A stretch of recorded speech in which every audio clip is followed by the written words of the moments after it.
আসসালামু আলাইকুম। কেমন আছেন আপনারা সবাই? আশা করছি আল্লাহর অশেষ রহমতে আপনারা সবাই ভালোই আছেন।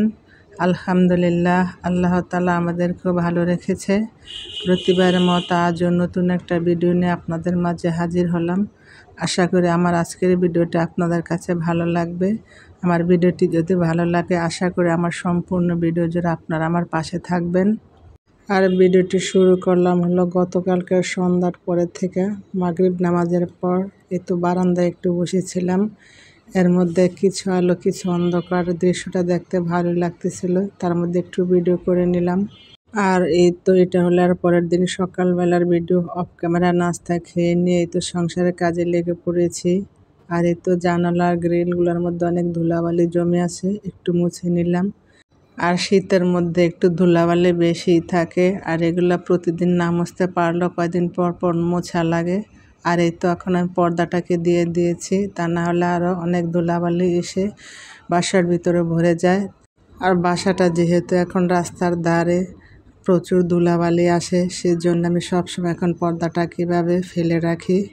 শীতকালের মধ্যে এত ধুলাবালি আসে কি বলবো, বাসার ভিতরে ধুলাবালি পড়ে, একটু পানি পড়লে অনেক ময়লা দেখা যায়। যাই হোক, এই তো আমার ছেলে দেখেন পানি নিয়ে খেলাধুলা করে, এখন ফ্লোরের মধ্যে পানি ফেলে দিয়েছে, এখন ঘর মোছার লাঠিটা দিয়ে মুছে নিচ্ছে। ও যে বাসার ভিতরে থেকে কত দুষ্টামি করে সেটা আমি জানি। ওই খুব দুষ্টামি করে, বাসার ভিতরে খুঁটিনাটি কী আছে না আছে সারাদিনে বাইর করবার দুষ্টামি করব আর বারান্দা দিয়ে ফেলে দিব। যাই হোক, তখন আমি বিছানাটাকে গুছিয়ে নিলাম।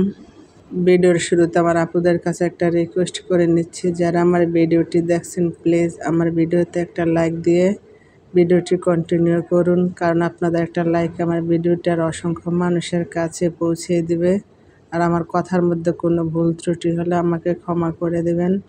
আর আমার ভিডিওর কোনো অংশ যদি ভালো লেগে থাকে প্লিজ আমার চ্যানেলটি সাবস্ক্রাইব করে আমার পাশে থাকবেন, সাথে থাকা বেল বাটনটি ক্লিক করে অল অপশনটি সিলেক্ট করে রাখবেন। যখন কোনো নতুন ভিডিও আপলোড করব সাথে সাথে নোটিফিকেশন পেয়ে যাবেন, তখন সময় সুযোগ করে আমার ভিডিওটি দেখে নিতে পারবেন। আর যারা অলরেডি কাজটি করে নিয়েছেন সবাইকে অসংখ্য ধন্যবাদ। শীতকালের মধ্যে এত ছোট দিন, কাজ করতে করতে কখন যে সময় শেষ হয়ে যায় টেরই পাওয়া যায় না, আর সময়ই পাওয়া যায় না। সংসারে কাজ করতে করতে কখন যে দুপুর হয়ে যায় বোঝাই যায় না। সকাল সকাল উঠে যদি সংসারের কাজগুলো করা যায় তাহলে সময়ের কাজ সময়ের মধ্যে হয়ে যায়, আর একটু যদি দেরি করে ওঠা যায় তাহলে তাড়াহুড়োর মধ্যে সংসারের কাজগুলো করা লাগে।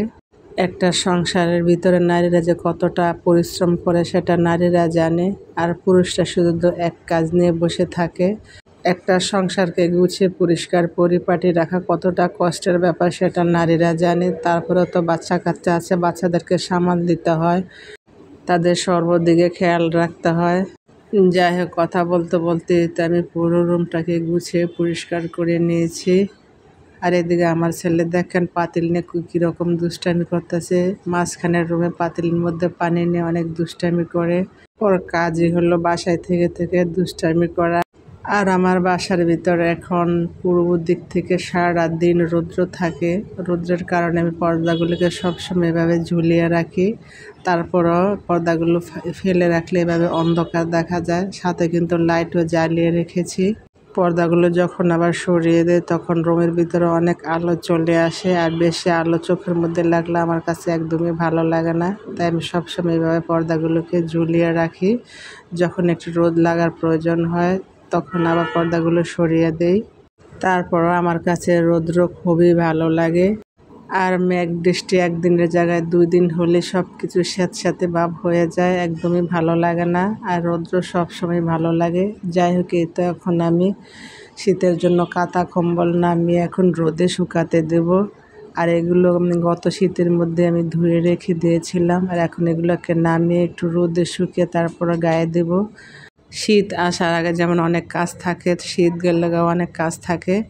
শীত আসার আগে এগুলোকে নামিয়ে তারপরে রোদে দিয়ে তারপর এগুলো গায়ে ব্যবহার করতে হয়। শীত যাওয়ার পর আবার এগুলোকে ধুয়ে আবার জায়গায় রেখে দিতে হয়। একটা সংসার ছোট হোক আর বড় হোক, কাজের কিন্তু শেষ থাকে না, প্রতিদিনই কাজ থাকে।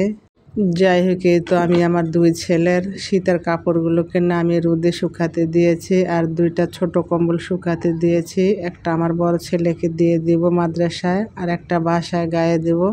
আর বাসার ভিতরে সেরকম বেশি একটা শীত লাগে না, সেজন্য পাতলা কম্বল নামিয়ে নিয়েছি। আর আমার ছেলের মাদ্রাসায়ও সেরকম শীত লাগে না, সব দরজা জানালা লাগানো থাকে, সেজন্য তাকেও একটা পাতলা কম্বল দিয়ে দিব। যাই হোক, কথা বলতে বলতে তো দুপুরে রান্না শুরু করে দিয়েছি। আর এই রান্নাটা হলো কালকের ভিডিও। কালকে আমি মূলা আর আলু একসাথে করে আমি মাছ দিয়ে রান্না করে নিচ্ছি। আর এখন হলো মূলার সিজন, মূলা যেভাবে রান্না করি সেভাবেই ভালো লাগে। আর আমার কাছে মূলা খেতে একদমই ভালো লাগে। আমার ছোট ছেলে মাশাআল্লাহ মূলা খায়, কিন্তু আমার বড় ছেলে মূলা খেতে চায় না।